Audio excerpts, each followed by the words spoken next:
Posteriormente yo voy a transmitir la liga en las redes sociales de YouTube. Perfecto, y de ahí las compartimos. Gabriel nos va a pasar aquí el link. Ok, Robert, tu familia es de Michoacán, ¿verdad? Sí, de Michoacán, sí, claro. Perfecto.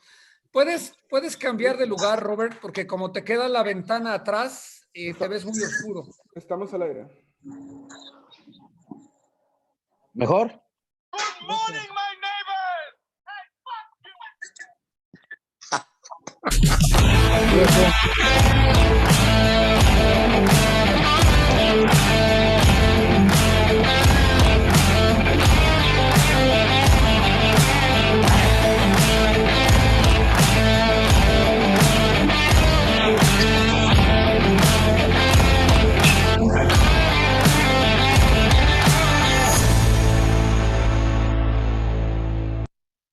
Hello, everybody, and welcome to the WBC Talks. This is the round number 4. It's a very important round. It's round that we're going to talk with the trainers. Great names that we have right now with us. Let me introduce all of them. I just want to say before that, I hope everything is safe at home. Everything is going okay. Forget about the crisis. Spend some time with us and you're going to learn a lot of boxing with these guys that are going to teach you everything. I just want to say hi to 𝗧𝗔𝗟𝗞𝗦. She's the director from the WBC University. Hi, 𝗧𝗔𝗟𝗞𝗦. Hi, Victor. Nice to be here and share this 4th round with you. Here with us, it is Manny Robles. He's a trainer from Jalisco, and he was the man behind the biggest upset in 2019, Andy Ruiz against Anthony Joshua. He's with us. He has trained in Guadalajara and everywhere. Hello, Manny. Hello, how are you? Everything is good. Joe Gallagher from Manchester, trainer since 1993. He has trained Scott Quick, Anthony Crolla, and of course, all the Smith family. Stephen, Paul, Liam, Callum. He's a family man, and he's here with us. Hello, Joe. Cheers. Hi, Victor. Hi, everyone. Robert Garcia from Oxnard, California, but his family is from Michoacán. He comes from a boxing family. His father, Eduardo. Mikey also. He has trained Fernando El Fiero Vargas, Nonito Donaire, Antonio Margarito. He's known in the boxing world as Grandpa. Hello, Grandpa. Hey, thank you. Thanks for having me. Thank you very much. Ismael Salas, great Cuban trainer. He has worked with Jorge Linares, Yuriorkis Gamboa. He's been all around the world. He speaks Japanese, Spanish, English, a little Russian, and what else? Hi, guys. Hello to everyone. Good to see you guys. Be smile, be happy, and be safe. Representing the champions, the fighters, Jesse Vargas, he's a former super lightweight and welterweight champion of the world. He's my personal teacher, and he's the pride of Las Vegas and, of course, Mexico. Hello, Jesse. Hey, everyone. It's a pleasure to be here talking with you and sharing some knowledge with some of you trainers and with all the viewers. And, of course, Mauricio Sulaiman, president of the WBC. Mauricio and Pepe Sulaiman, both of them with us. Hello, Pepe. Me before. Of course. Boss Mauricio, I can't believe it. Thank you very much for being with us, staying at home, staying safe, sharing knowledge, and with the best in the world. Mauricio, your turn. Thank you, Pepe. Pepe is my boss, so he goes first. I'm so happy to see all of you. Thank you for being part of this panel. Together, we're bringing thousands, just a moment of continuous boxing time, so we can share and learn from the experts that you are about important lessons of boxing. I want to say hello to each one of you. Joe Gallagher, who is in the UK, please accept my gratitude for your work that you do, the tremendous work worldwide and always doing it with a passion in a very clean way. Ismael Salas, Gracias. the Cuban master. Thank you. Thank you. I like that. You have a good background. Ismael, please accept my best as always. You look like a video game, but it's nice. He's hanging from the ceiling. You're floating, Ismail. You're floating. Robert García, mi hermano, un saludo. Saludos a papá, a tus hermanos. Best to the family, Robert, and thank you for being part of this panel. Muchas gracias. Thanks to everybody. Thank you. 𝗧𝗔𝗟𝗡𝗗, thank you so much for the WBC University. She's the one who had the initial idea. So I'm very happy, proud that we have put this together, because it give us a day during the day to be very busy, and we are working very hard all the day to prepare for next days. It's great. Jesse Vargas, my friend, my idol, my inspiration as a boxer. He's a sensational kid. He's a WBC ambassador, always goes with us to the WBC Cares visits to the hospitals, orphanages, to jails, everywhere. So Victor, thank you very much for being the moderator. There's so many things that we need to go through, and I cannot wait to hear from the experts. Thank you so much. Thank you, Mauricio. First, I want to ask 𝗧𝗔𝗟𝗡𝗗 to tell us about the WBC University. Thank you, Victor. Hello to everybody. Thank you, Mauricio, for your words. Well, I just want to thank all the experts for sharing this panel and the couple years of work that we've been doing at the university, putting together all the knowledge. Now we are very clear after listening to you that the next step is to be professionalized. What the WBC is doing right now is putting the knowledge together, and we have a program directed to boxer trainers. This is the level 1 course. Of course, we are going to have as expert all of you guys sharing this panel. I just want to tell everybody to be home, to be safe, and to follow all the good the advice that all the experts are going to give to us. We need to knock out the COVID-19 all together from home. Thank you very much, Victor. Thank you, 𝗧𝗔𝗟𝗡𝗗. Well, let's get in boxing material. I want to start with something that is really, really important in boxing. I want to ask Robert Garcia, why Grandpa? Grandpa, man, since I was like 10 or 5 years old, my dad, I don't remember the story, but my dad says that we were going to some amateur fights, and that there was a couple of coaches from other clubs that were saying that told my dad, "Oh man, your son is a killer, man. Your son is a killer." And my dad told him, I don't like that name for my son. Killer is not a word that I like. The coach said, well, we call him killer because we respect him, My dad said he told everybody, if you guys respect my son, respect him like you would respect your grandfather. So after that, that's when everybody started calling me Grandpa. It's like many nicknames in boxing, you never know which one is going to be the sticky one. Exactly, it's stuck, and it's still in boxing. A lot of people that are from when I was fighting still call me Grandpa all the time. Well, let's get now in material, in serious material. We're living in some kind of different way now because of the virus. I want to ask you, how are you facing this crisis? How are you facing staying at home, especially people that used to travel all the time like you? Who wants to answer first? I could go first if you want, because for me, I have so many fighters that I trained that mostly every weekend I was gone, and now this last couple of weekends that I've been doing, I actually enjoy it. I have a 10-month-old grandson, and I'm spending time with them. I'm spending time with my little ones, my wife. We're doing a lot of cooking together. So I'm actually enjoying every moment of it, because this is like one of the first few times in the past maybe 10 years that I wasn't able to spend time with my family. Oh, now you're actually a grandpa. I am a grandpa, 10-month-old grandson. Who wants to go next? Joe.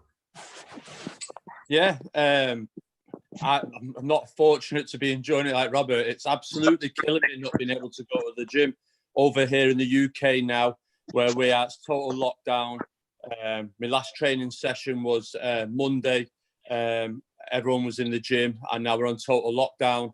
So there's no gym. The fighters themselves are doing some work themselves when they can do. We're allowed out for once a day. We're allowed out just for exercise.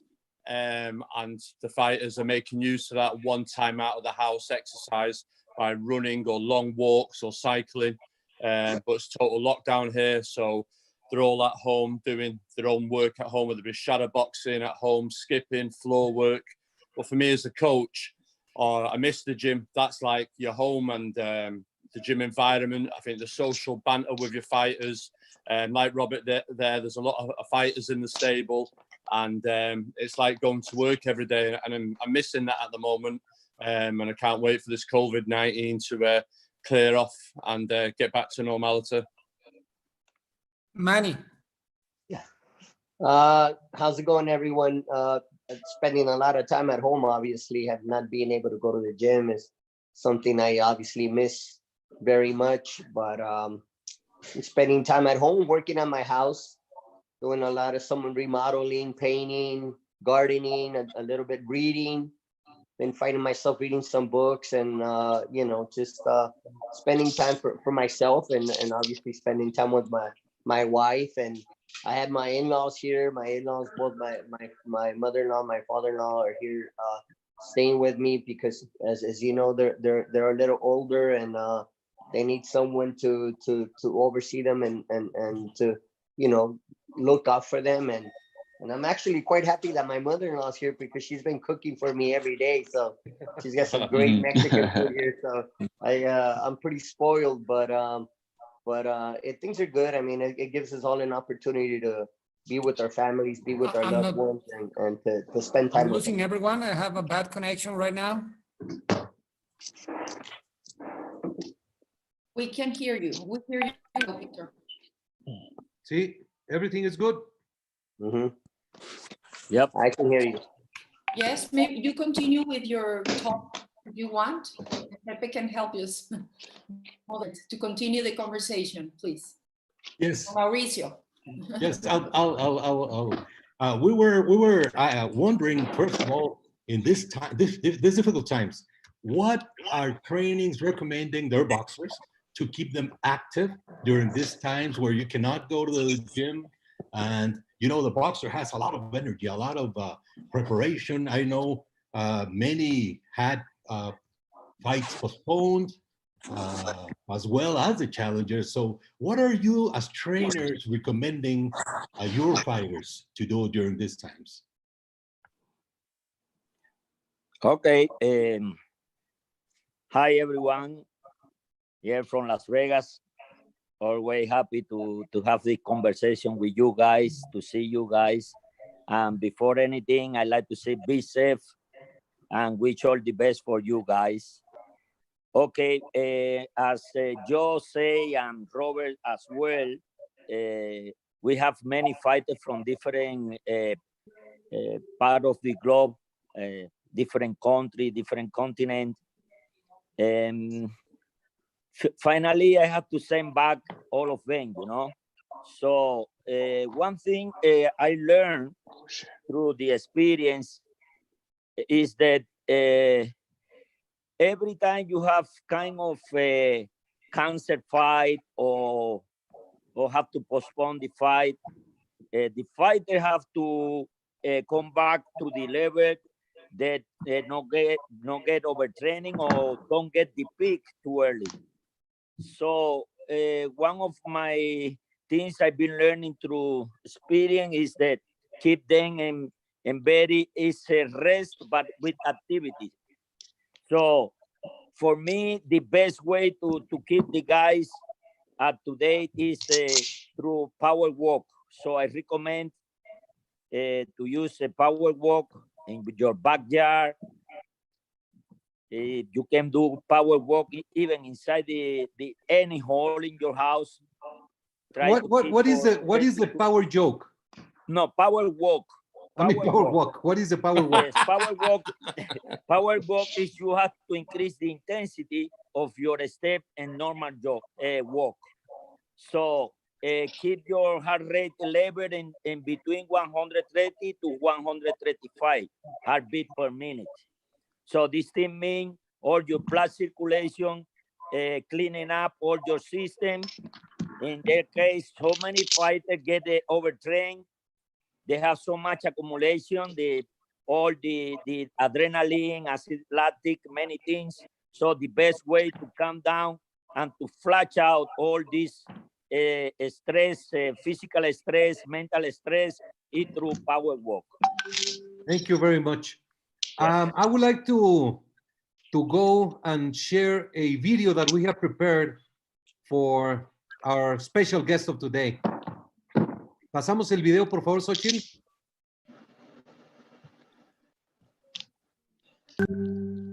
𝗧𝗔𝗟𝗡𝗗.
Out on his feet right now.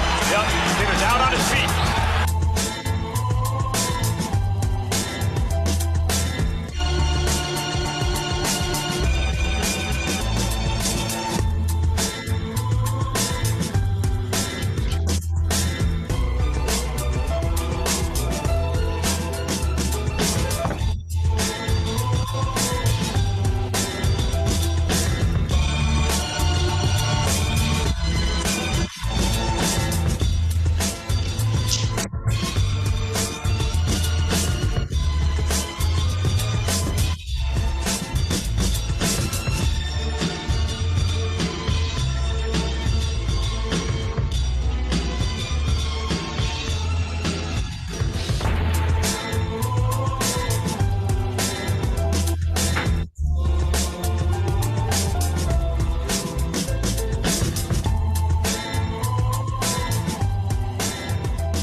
¿Es un certificado SSL? Es la manera de... I thought we were doing commercials. It's our sponsor. After the show, it's a commercial, right? After all the action that we just saw. Congratulations for the great champion. Thank you. Jessie, you're a role model. You are a fighter of this era. And just as Victor asked the trainers, how are you coping with this situation? What are you doing at home? Well, thank you for that clip. Thank you for that video presentation, Mauricio, and to the rest of the team. Now, what am I doing as a fighter currently? Honestly, I just came from a fight February 29th against Mike Garcia. It was a big thriller. And I was 2 months in training camp, right? 2.5 months, just about. So basically, right after this, I got about a week off. And then again, the COVID-19 came in, unfortunately, around the world, around the globe. And basically what happened was that my training camp got extended. Why I say that is because I'm doing the same thing now that I did in training camp, with the exception of sparring and training extremely hard. What I mean by that is I'm just staying at home, relaxing, enjoying the family, reading a few books here and there, resting a lot. I train because I have a gym here in my house, so I keep active about 3 times a week. I don't have a fight schedule as of now. You know, I should be relaxing, so I'm just training to stay in shape. But honestly, I guess just enjoying my mother's cooking, learning a few dishes here and there. I'm just spending time with the family. I mean, just like Robert says, you know, I mean, I think we are doing the same right now. And I mean, Manny also said he's getting some of the best dishes from his mom, who just came in from Jalisco, Mexico. So I guess that we are all adapted to the situation where we have found things to do around the home, whether it's fixing the house, enjoying the family as always. I have a beautiful 9-year-old daughter, and I'm definitely enjoying her. I'm doing homework with her more than I used to. She comes more to me just because she sees me in the living room and she says, "Dad, could you help me with my homework?" And I'd say the best thing that I've got out of it so far was helping my daughter more often with her homework.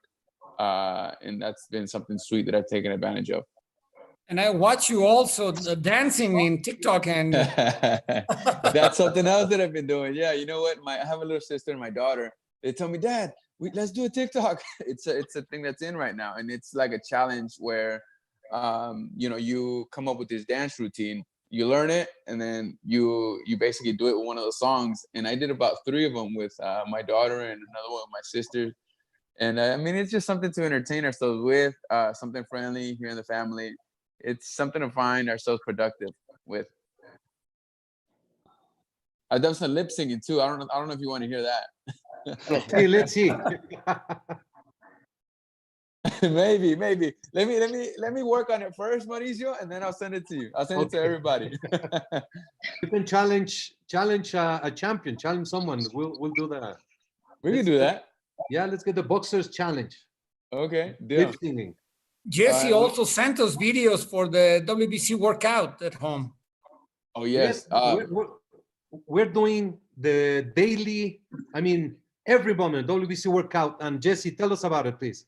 Well, I think something great that WBC doing is having a WBC workout. So we are, if you may, let me say that we are putting out there basically data for the fans, for the viewers who follow us on Instagram, social media, on YouTube, that want to find a way to stay productive.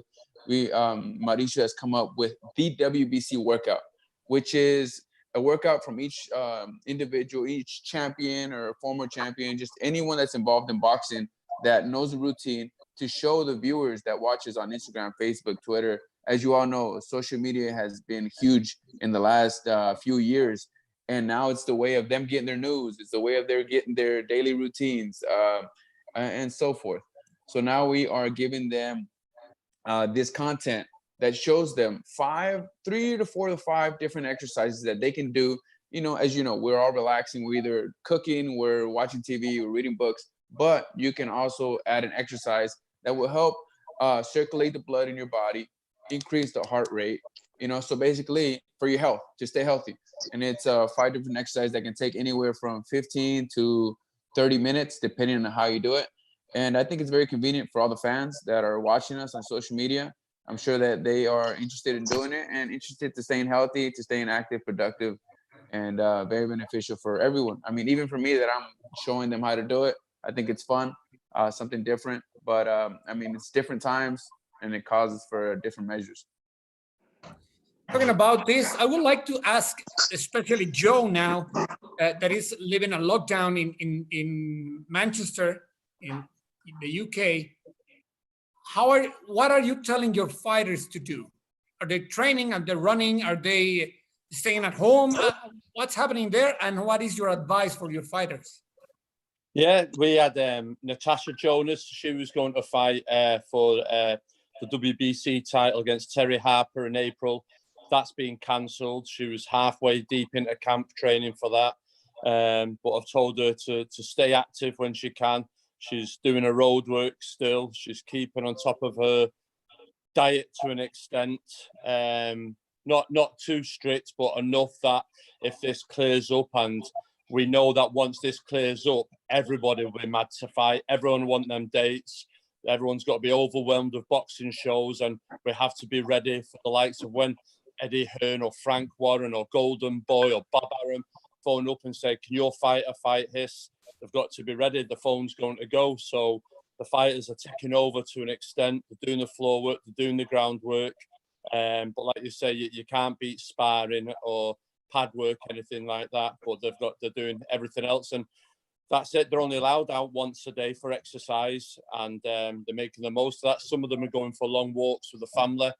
We have in place here what's called social distancing. You have to keep 2 meters apart from yourself. So they're finding that hard. I'm finding it hard. I need to be kept 2 meters apart from the fridge over there. So no, that's it. So yeah, I think it's just a mental thing. It's the mental thing of them going to the gym every day, going to work, having the banter at work. I know a lot of them are enjoying time at home with the families, but at the same time, like you say, they're doing some work, and they've not completely shut off. They're ticking over the best that they can do. We have some questions from the people that is watching. They ask Robert Garcia, how do you handle a big gym with a lot of fighters and elite fighters during this period of time, this crisis? Well, I did send most of my fighters home. The only one that's still training right now, because the fight's still not postponed, but more likely it will, is Jose Ramirez, who's going to defend his title against 𝗥𝗢𝗨𝗡𝗗. He's still in the gym. We train 4 times a week just to stay in shape. He goes in for 2 hours every day. So that's the only one that I'm training right now. There's 3 fighters that I have from Dominican Republic that were supposed to go back home last week, but when they were in the airport, they told them the flights were canceled. So they're actually, I could say, they're stuck in my training camp. So they come in, they get a little workout every time we show up, just to stay in shape. But yeah, they couldn't travel to their country, so they're stuck in my training camp right now, and with no dates, no fights coming up. But the only one is Jose. Jose staying active. The rest went home. They're all enjoying, staying safe with their families. And this will lead to the next question. Jose Carlos Ramirez supposed to fight in February 2nd, I think, in China, and then it was changed to May, and now it's postponed. How do you keep him in shape physically and motivated mentally? Look, Jose is one of those fighters that's very, very dedicated. So he always stays in shape. When he's back home in Fresno, he's always running. He goes to the mountains. He does a lot of running and conditioning training with his conditioning coach. When he's here with us, which he is right now, he has his apartment, so he stays home all day except for 2 hours when he comes to the gym. We get a workout going. It's not easy. This is pretty much the second time that this fight is postponed, but mentally, one thing about him is he doesn't give up. He likes to stay in shape, and he says, look, I know that whenever they give me a date, I don't want to fall behind and start all over again. He continues training, not serious training, but he's always in shape. He still spars once or twice a week, just to get his rhythm there. But it's more like stay in shape, not a serious training camp. People are asking to Joe Gallagher, how those the Smith brothers are doing right now? What are they doing now? Well, Paul's happily retired. Liam Beefy Smith, he was due to be fighting in March. There's big talk here in the UK of Kell Brook, Liam Smith. Liam Smith wants that fight, but I don't think Kell Brook wants it. Kell Brook, I think, wants one last big payday in the US over there, either against a Jesse there or a Terence Crawford. So Liam Smith there, obviously that's where he is, and he's at home. His wife is due a baby in 3 weeks' time, so he's got to be a dad for the first time. So that's good. Callum Smith, he was praying that Canelo would have picked him for the fight. Obviously, he picked Billy Joe Saunders. That looks in doubt now, obviously, with the Triple G fight. So Callum Smith, obviously, he's ticking over, enjoying family time. Obviously, he's a new dad. His child, I think, is 9 months old. So he's enjoying family time, but ticking over and wants to get out straight away. And Stephen Smith, he's ticking over, training as well. I think there's possibly a European title fight for him when the season kicks back. But I know Liam Smith was desperate to fight before the birth of his baby coming up now. But like I say, they're all going to have to wait now until this COVID clears off. And like all the other trainers there with the fighters, they'll be wanting to get them out to work quickly, and there's opportunities to be had there, and fighters have got to stay ready to get it. It's interesting. Let me go to the beginning of the trainer's career. When do you decide not to be a fighter and then to be a trainer? Joe, you were amateur. Robert, you were a champion. How do you decide to be a trainer and stop fighting? Or if you're not a fighter, how do you get involved as a trainer? I was never really interested in being a trainer. I just started when I retired from boxing. I was 26 years old, so I was at home, pretty much doing nothing. So I started helping out my dad with the amateur program that my dad had in Oxford, and I enjoyed it. Then my dad told me to get with two of my friends that were already fighting professional. Arturo Barraza and Felipe Campa. They were fighting professional, and he told me, train them, see how you like it. And I liked it. The thing that I liked the most was traveling. Even though I traveled a lot during amateur and professional fights, but I never enjoyed the places that I visited because it was always for a fight. Now as a trainer, I enjoyed. I didn't have to go to sleep early. I didn't have to diet, so I could go out and have a beer if I wanted and meet people. So that's the big thing that caught my attention. I never really thought I would be a trainer the way we've been doing it, lately. Manny? Well, I was also an amateur fighter myself, professional, and boxing was always my passion. I'm actually a carpenter by trade, but boxing was always a big passion of mine. Obviously through my dad, a lot like Robert. I've known Robert for many years, and we go way back. I have a great deal of respect for his father. That's someone I actually look up to in boxing because he's done so much for the sport. So I have a great deal of respect. And my dad, my father was passed away now 13 years ago. But he was the one that introduced me to boxing, of course, for the very first time, took me to the gym. And again, as I said, I amateur professional then. It's just kind of like Robert, one day my dad invited me to come to the gym and help him out with some of the professional fighters that he was working with. And I haven't looked back ever since. Here I am. Ismael. Yeah, actually, back in Cuba, as you know, and everybody knows, in Cuba, no professional boxing. So I was involved in all amateur from the 9-year-old I started. And the only thing I've been doing in all my life is boxing. So boxing is part of my life, So by coincidence, at the same time I was in the amateur team in my gym. Some of my trainer there advised me to go to the physical education college just to do something. It was back there, it was like a 16-year-old. And then after that, I made my master's degree. I started to work with the many champions because I originally from Guantanamo, Cuba.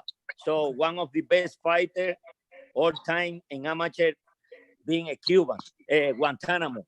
So I worked with Felix Sabon. I the one who introduced Felix Sabon, 3-time Olympic gold medal. I worked with Joel Casamayor when he was only 10-year-old. it's a long. But anyway, after 1992 Olympics in Barcelona, I decided to come to professional. So I started in 1992 in Thailand. I started to do my professional work. I like to tell everyone who made me what I am today in professional. It was the late Angelo Dandi. Angelo Dandi is my father, my guide, my everything. He changed totally my mentally about the professional boxing, because in Cuba, if everybody knows, in my time, no professional, even TV. I never seen professional fight back in Cuba.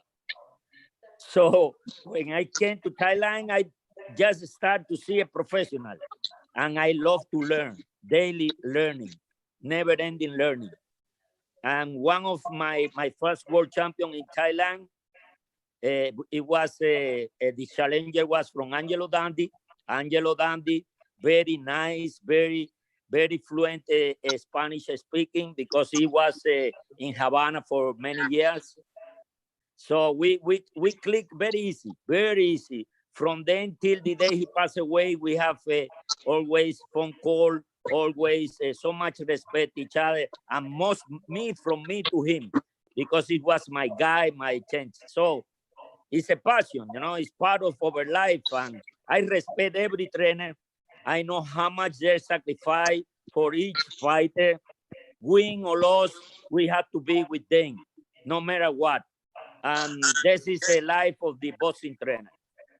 Joe, you got more than 60 amateur fights? Yeah.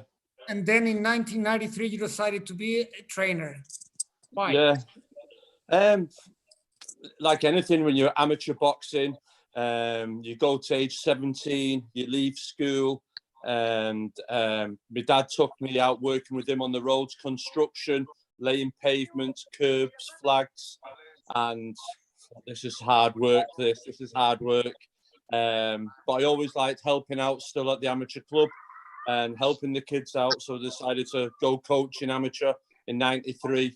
And then as an amateur coach, I loved it. Absolutely loved it. Helping kids, seeing them come in the gymnasium, having no rhythm, not being able to skip a rope, having them low in confidence, and to see them progress, develop confidence, see them learn how to put one foot in front of the other, how to get balance, how to get rhythm, improving the technique, having that first bout, them getting that winning trophy, the parents, the grandparents, all so happy. Money can't buy that. And I say that now, no matter how many world champions we win, we produce, you can't beat that child's first win when they get that first trophy, and the smile, and the parents and the grandparents. Money just can't buy that. Beautiful. So I was hooked then with that. As an amateur coach, then went, had kids go to the Olympics, go to the World Championships, and then in 2001, then I thought, right, I want to turn professional now. I got Steve Foster to the Worlds, Joe Murray to the Olympics, and I thought, right, I want to turn pro now and test my wits against the best in the world, and that was it, and turn professional. And like Ismail says, we work all the hours God sends. We win together, we lose together. And it's just been another, like Robert says there, to be able to travel the world doing a job that we love. Sometimes we take it for granted, but it's a fantastic job, and I wouldn't change anything in the world for it. I'm very privileged, and a huge thanks to Phil Martin, who's a huge mentor for me at the time coming through. He trained like Carl Thompson, Ensley Bingham, Frank Grant, and very much like Ismail with Angelo Dundee. Phil Martin was like somebody who steered me and educated me in the boxing world. And yeah, long may it continue. Jesse,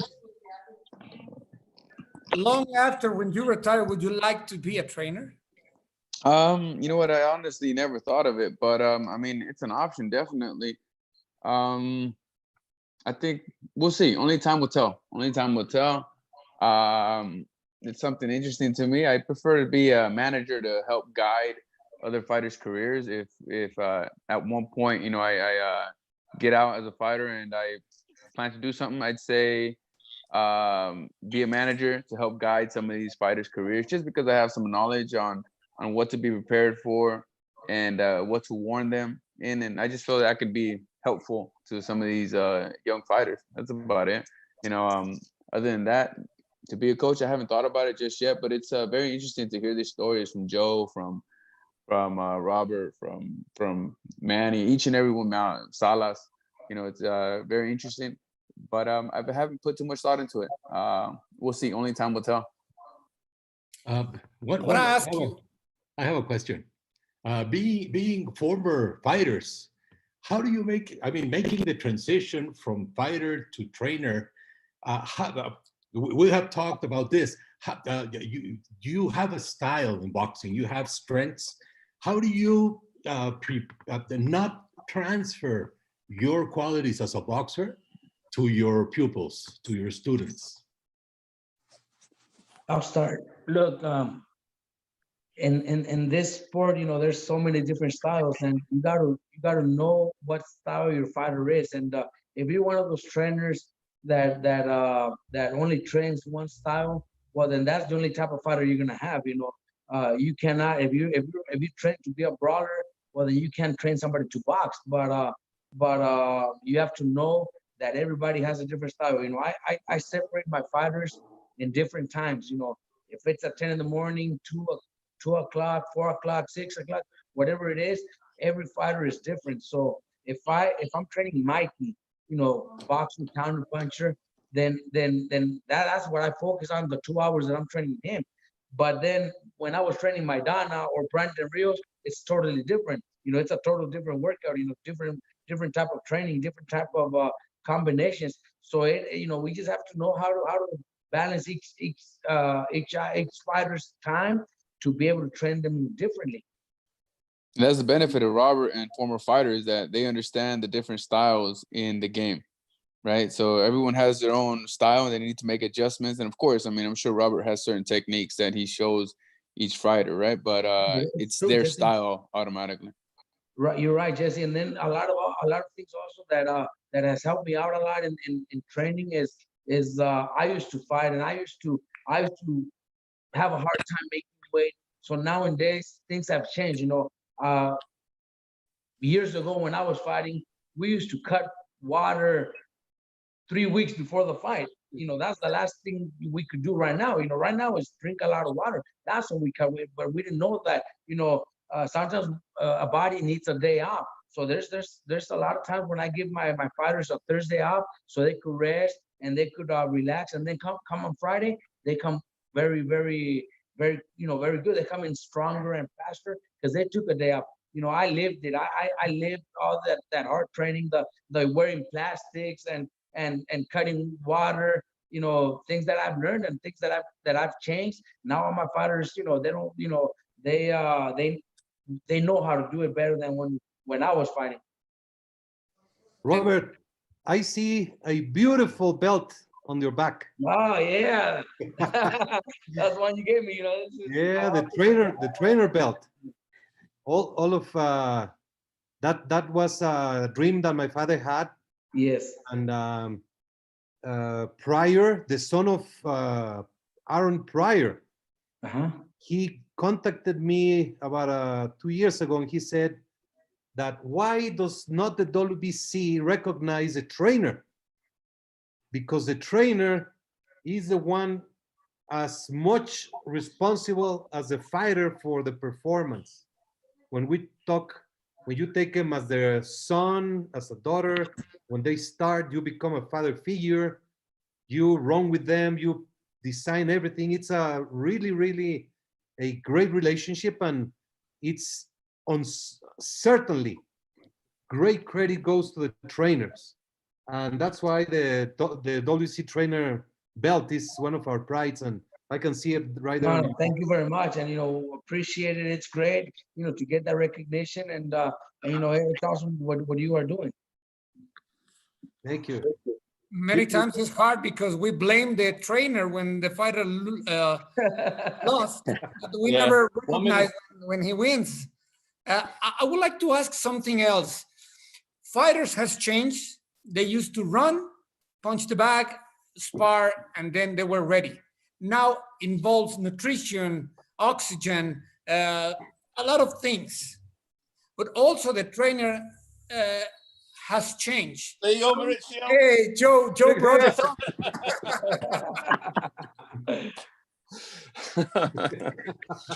Congratulations, guys. How the trainer has to change now, and how many things does he has to know to prepare the fighter? Who wants to answer? Okay, if we're looking for all the develop of the science, join hand with the sport, so they show to everyone how much we need each other. We need to support our training program with the nutritionals, with the fitness trainer, for the diet. Everything had to be involved in the training program. So before, in the old school, was just a trainer, just a fighter. It was so much like only one unit. Now the unit became 4 or 5 units because the fighter need different guys to take care of the different part of the training program. It's a multifunctional program, multifunctional develop of the fighter for only one reason, one night fight. So we all have to work together and to bring the fighter to the best condition can be. If I may give my opinion, I think the fighter is like your kids. You learn to treat each one differently. I know that my older son listens to me when I talk to him. And the younger son, I have to be very strict and very different from the other one. So the trainer learns how to deal with every single fighter because they all have different personalities.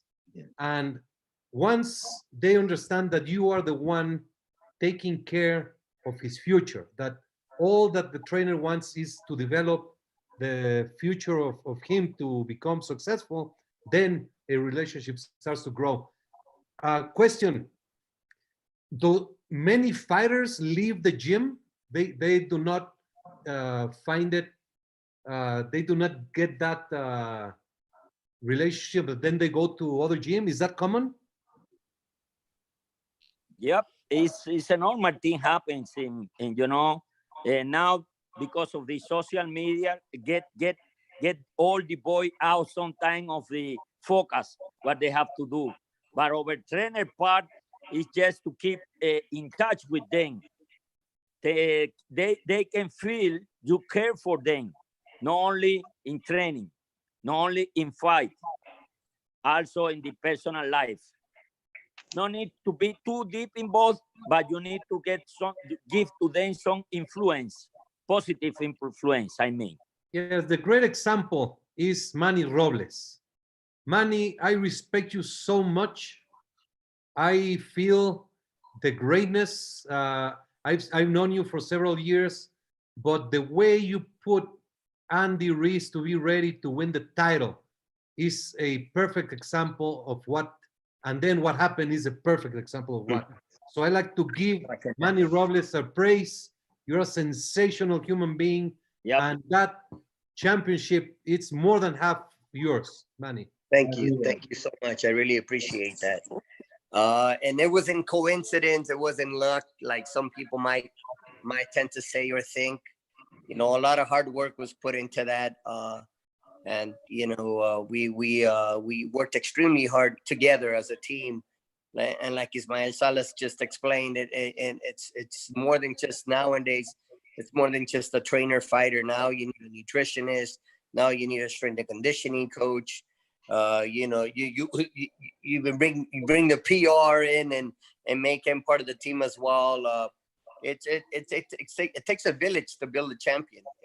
It's not just one person. And you know, obviously, I was extremely grateful for the opportunity more than anything, and extremely happy for what happened the night of June 1st.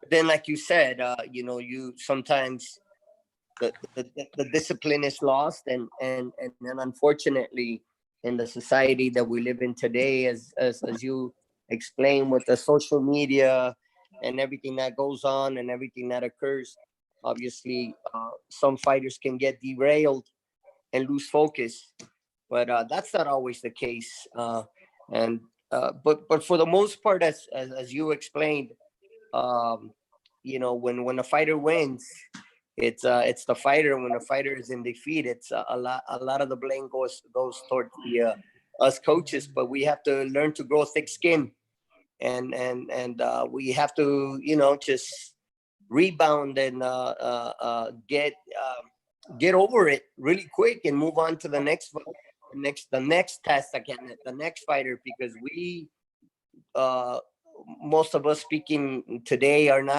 do not depend only on one fighter. You know, we depend on many different fighters that we work with. So it's our responsibility to get them, you know, be able to turn the page. No matter what happens with one guy, you got to move on to the next guy, because he's counting on you. You know, we got to show up every day. We got to be there every day. We got to be their friend. We got to be their mentor. We got to be the father. We got to be the counselor, the guide, the everything. And so, you know, it's a big responsibility, but you know, it's something that we love to do, and it's, you know, I'm extremely grateful, you know, for the opportunity that I've been given to be involved in this sport, and I wouldn't have it any other way. I love boxing. I love where I'm at, and the most important thing is I'm at peace with myself. I'm good with myself and who I am as a person, as a human being, to be able to serve others and to help others, you know, my amateur fighters, my professional fighters as well. So it's a great feeling. You may ask proud, Manny. My all respect, really. I'm so proud of you guys, and especially Manny. When I saw him win with Andy, I'm really very proud of you, man. Thank you. Muchas gracias. Muchas gracias, hermano. Gracias. I have some questions from the people watching. One of the commentators: my deepest respect to Manny Robles as a trainer. Congratulations for training the very first Mexican heavyweight champion. Correct. I have some other, here I have some questions. It is hard having to stop a fight, even when your fighter wants to continue. Who wants to answer that? Last weekend, 2 weekends ago, I had to throw the towel in round 11 on Scott Quigg against John O'Carroll. Quigg wasn't getting hurt, he wasn't getting beat, but it was just Carroll could sense the finish, and I thought it was going to come strong, and I threw the towel in, and the amount of stick I got for throwing the towel in, and Scott Quigg said to me, "But I'm not getting hurt, Joe, I'm not getting hurt."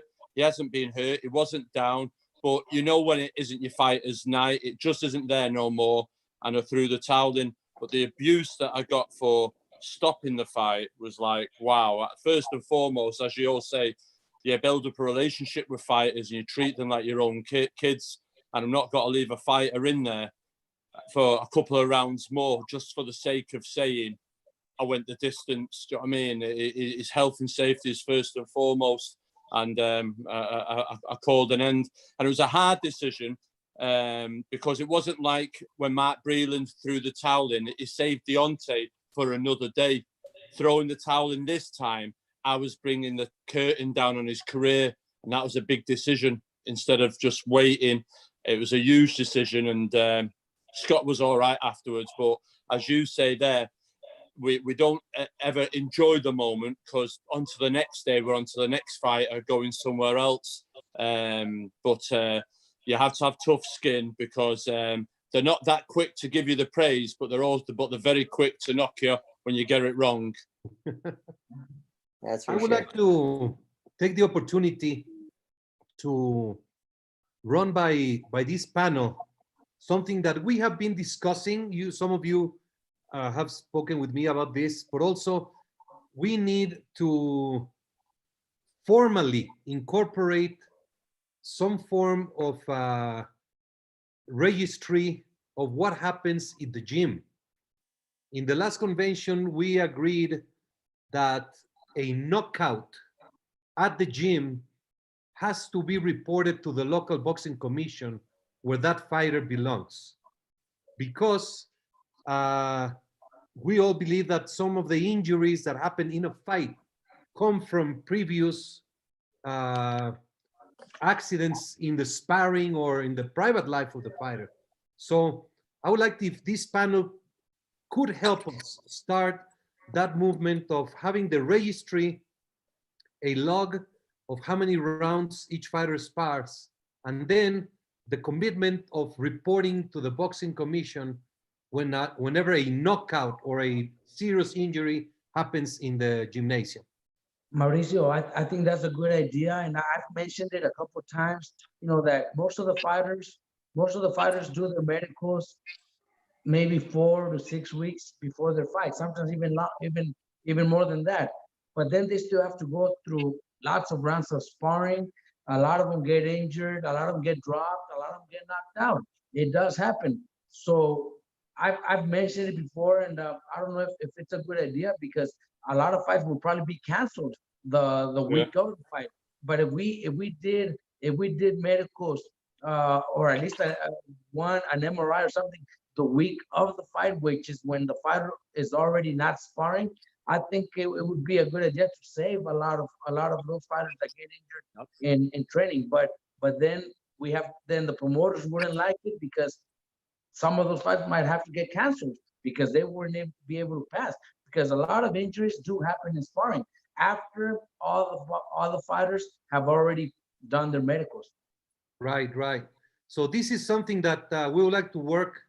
And if anyone from you would like to be part of this committee, we will retake and formulate several things to do, and we'll get it going.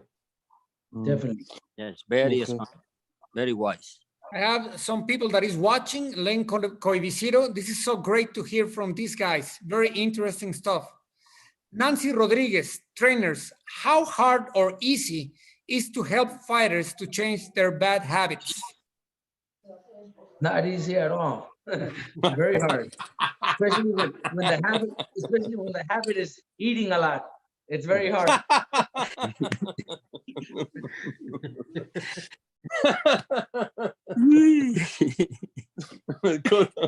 Okay. Oh, we all know it. We all know it. Manny, could you answer that? Wow, that's a tough one. It's a tough one. I think a lot of that has to do with the fighters' upbringing. I mean, I work with fighters from the amateur days now into the pros, so I pretty much raise these kids, and they've been with me throughout their amateur and now their professional careers, and it's easier that way because you have a lot of say-so in their lives as they're coming up as teenagers, and then they grow up into adults.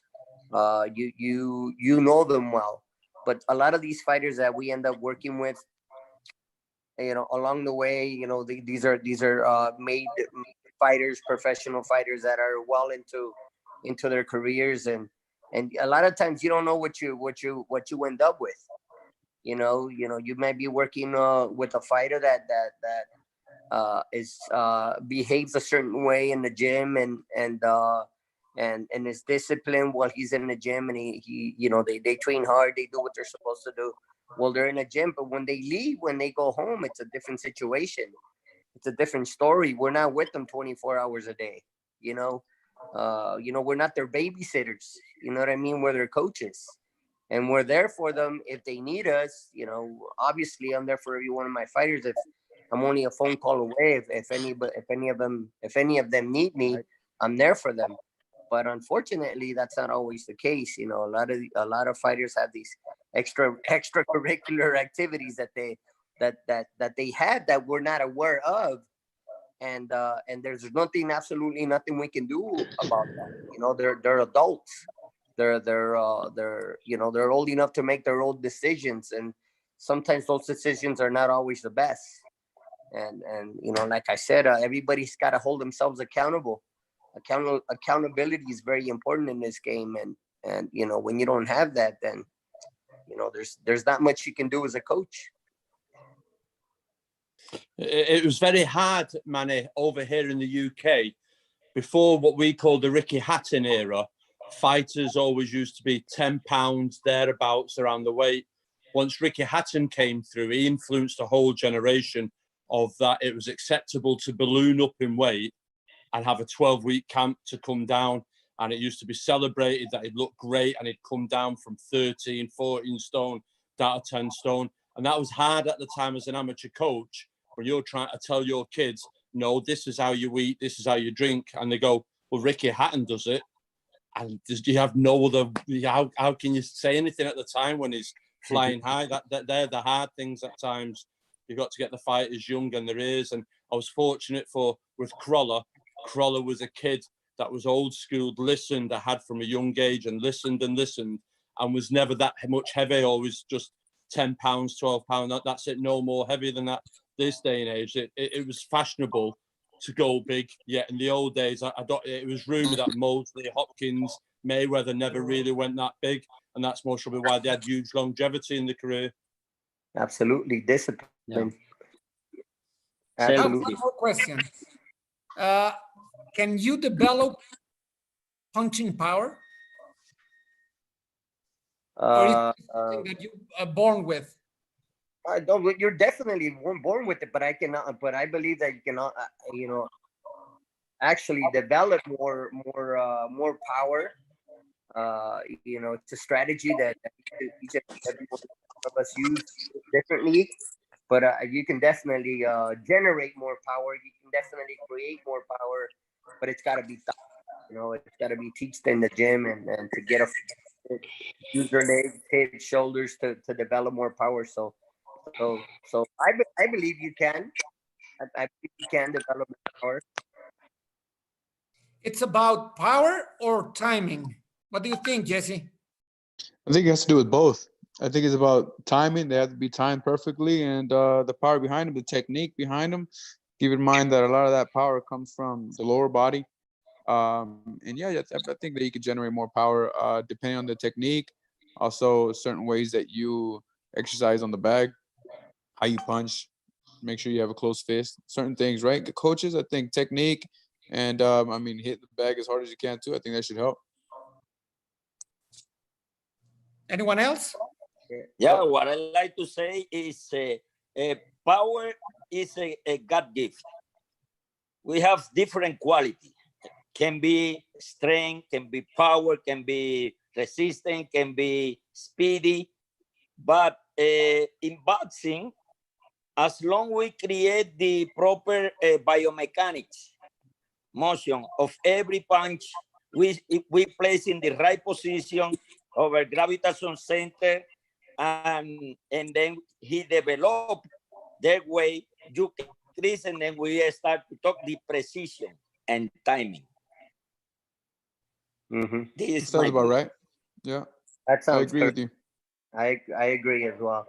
By the way, I think I told you this before, Jesse, but I did tell you. As a matter of fact, let me remind you, in the top ranked gym, that I told you that I felt like you had one of the best jabs in boxing. Do you remember that? Yeah, I do remember that, man. You gotta continue to practice it, perfect it even more. Yeah, there you go, man. Just to get, wow, man, your jab is. I admire you. I admire you as a person, as a fighter. You're a great fighter. You're a warrior. But your jab, man, I've been watching you for so many years. Like, man, this guy's got one of the best jabs in the business. So I'm glad I had the opportunity that to let you know how I felt. Thanks, man. That, man, your jab it's amazing. One of the best jabs in the business. I love your jab. Thanks, brother. Well, I'll continue to work on that one and several other things. I mean, as you know, we as fighters, we never stop learning. So, that helps me continue to improve. What you just said helps me improve my style even more. Continue to perfect that, but also work on other things also to strengthen. Well, you know, thanks, what they say that the jab alone can win you a fight. That's right. Yeah, that is very true, man. That's the number one weapon. Number one key is your jab. Yeah. I have a big question for you. All of you work with amateur fighters, professional fighters. What do you think about pro facing amateur in Olympics? I disagree. Well, I disagree. If I may take the lead on this one, I worked with the World Series of Boxing in the past with the LA Matadors for a couple years, and you know, when I with AIBA, Amateur International Boxing Association, and so I'm aware of that a little bit, and I definitely disagree that a professional fighter should be able to participate in the Olympic Games. I definitely believe that these are two different things, and that it takes away from the sport. It takes away from the sport of boxing. So definitely, everybody should stay in their lane, and professional fighters should do just that: fight as professionals and amateurs. We should Professional fighters, I believe, should not come in and try to take the dream away from an amateur fighter for something that they've been working on for their entire lives, little kids. So when they become, Olympians, and yet a professional fighter may come in and snatch that dream away from you, I think it's very unfair. Robert? I agree with Manny. I really believe that professional fighters should stay, fighting professional and not going to the amateurs. It just doesn't give the same excitement, when young fighters from the amateurs are competing in all the tournaments, and then they make it to the Olympics. That's the dream as an amateur. For a professional fighter, sometimes even a former world champion, to go back to fighting the amateurs, I just don't like the idea. Just like we've seen, all the professional basketball players go to the Olympics and win gold medals. It just doesn't seem the same. I just don't.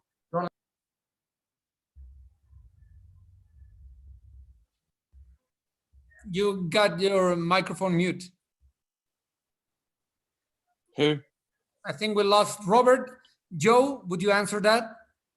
Yeah, no, I'm totally agreement with the boys. It's like in our era, when we're growing up and you're watching your Sugar Ray Leonards at the Olympics and your Roy Joneses, that's your goal. That's what inspires the kids in the gymnasium, in an amateur gymnasium, to watch them Olympics, to represent your country, to wear that vest.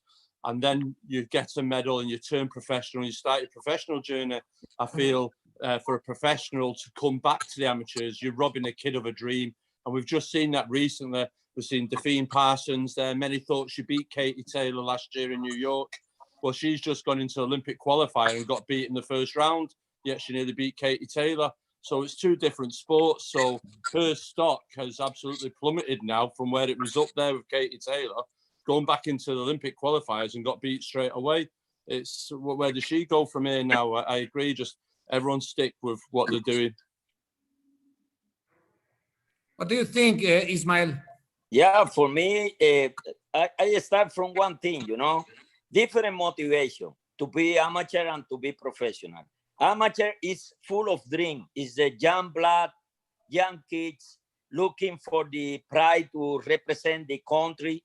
But in professional, more than represent the country, represent the personal things, it's more personal. One more thing they have to consider. So the training program is so different. For example, amateur work for 3 rounds, 3 minutes. So the guy have to perform his best in 3 rounds for 3 minutes. In one championship is 3 or 4 bouts. Professional is just, let's say, for title match, 12 rounds.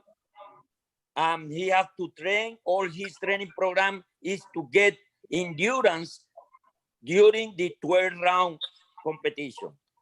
So the program changes. So I totally disagree. Amateur is amateur. Professional is professional. Let's work to make better amateur, is what I believe. And then you can have better professional. Jesse, you're a welterweight fighter, 147 pounds. Which will be your weight if you have to fight every other day during 2 weeks?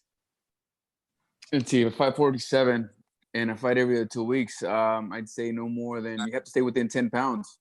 within 10 pounds of your fighting weight. I mean, that's what I carry around now. Well, I go about 15 pounds now, but I'd say no more than between 7 and 10 pounds, depending on each body, because each fighter has a different way to drop weight. Some fighters walk around their fighting weight, very few, but some. I mean, one of the best ones to recognize is Floyd Mayweather. You know, I mean, he basically walks around his fighting weight. Other fighters blow up 30 pounds, but So you will be fighting if you were to fight 2 weeks. If you were going to fight every in 2 an weeks. amateur tournament, oh sorry. Go ahead.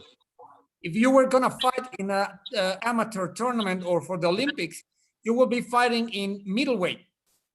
I would be at 154 for sure. Well, that's the weight that I will be making the move to next. You know, as everyone knew, I mean, not my last fight, but the one previous to that, I was already on the verge of moving up to 154. I fought against Soto at 152. So if I was in the amateurs, I would be fighting at 152, I believe. Is it 152? 152.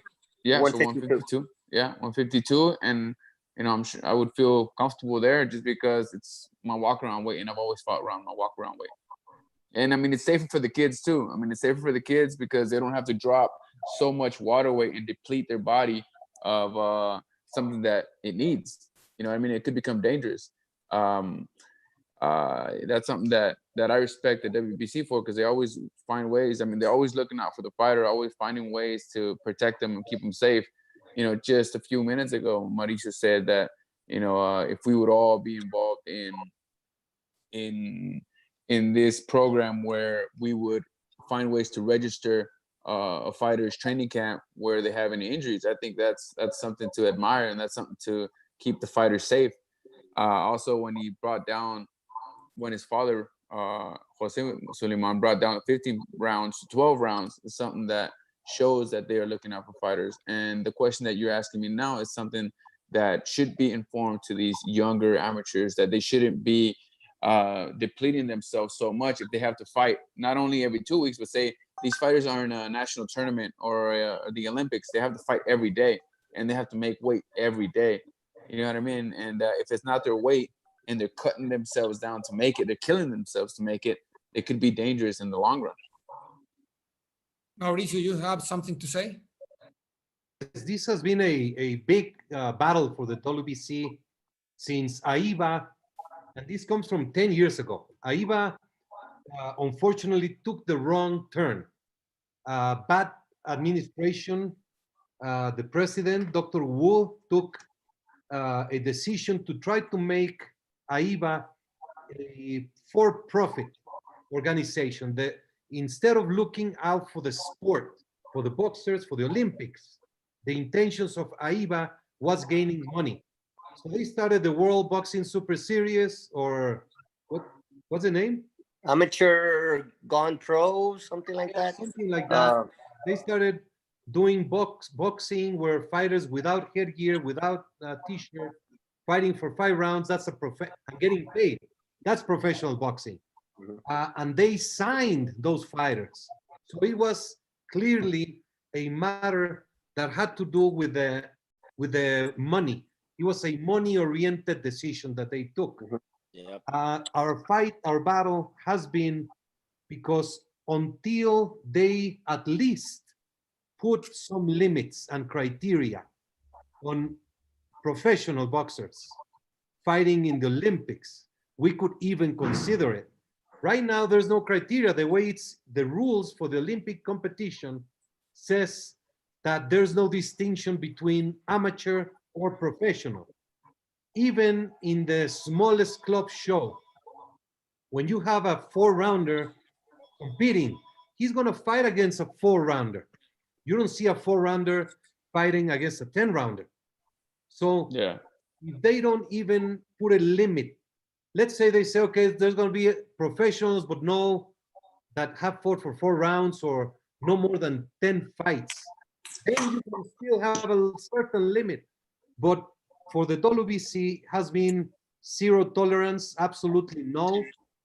Any fighter competing in the elimination or the competitions or the Olympics is a 2-year ban from the WBC. If a fighter does not understand that the Olympic Games They are the property of the young kids of the world who have the Olympic dream, who want to win a medal for the country. If a fighter does not understand that this is different from professional boxing, we don't want those fighters in the WBC. Unfortunately, 𝗏𝗏𝗡𝗏 was our champion, our proud champion, a great fighter. As Joe said, he had a very close fight against Katie Taylor, the fight of the year, and then she goes and tries to take someone's dream away. That's not acceptable. Well, the time is running. We've been talking almost an hour and 20 minutes. Oh, wow. I think we should do some other round with the trainers. We have a lot of things to talk about. I would just want to thank you, all of you. It's been amazing. 𝗧𝗔𝗟𝗞𝗦, do you want to say something? Well, just to thank everybody for the talk. I've learned a lot during this round, and just to invite everybody to follow us tomorrow with the judges panel at the same time at our social media at the WBC. Thank you, Victor, and thank you all. Thank you, 𝗧𝗔𝗟𝗏. Thank you all. Thank you very much. Thank you, guys. Be safe. Be safe. I just want to give everyone, but Pepe, do you want to say something? Yes, just thank you very much for all this participation. Is awesome. You are the foundation. You are of that great pillar that are the boxers. So with your example, with your knowledge, with your support, it has been very instructional for everybody that all of us that we have been watching this transmission. And hopefully, Manny, I will be dropping by your gym soon. Anytime, anytime. Yes. To train, of course. Of course, yes. Is there an exclusive here, lads? Is there an exclusive? Jesse, you want to say something? No. It's just it's a pleasure speaking with everyone. And Pepe, when you go, you should do a Facebook Live. That way we can take a look at all the training sessions that you're doing. Manny, put them to work, man. I sure will. Ismael. I will. Thank you, Ismael. Do you want to say something? Thank you, guys. Be safe. Keep going. Keep doing the wonderful job all of you guys been doing. Congratulations and go for the best.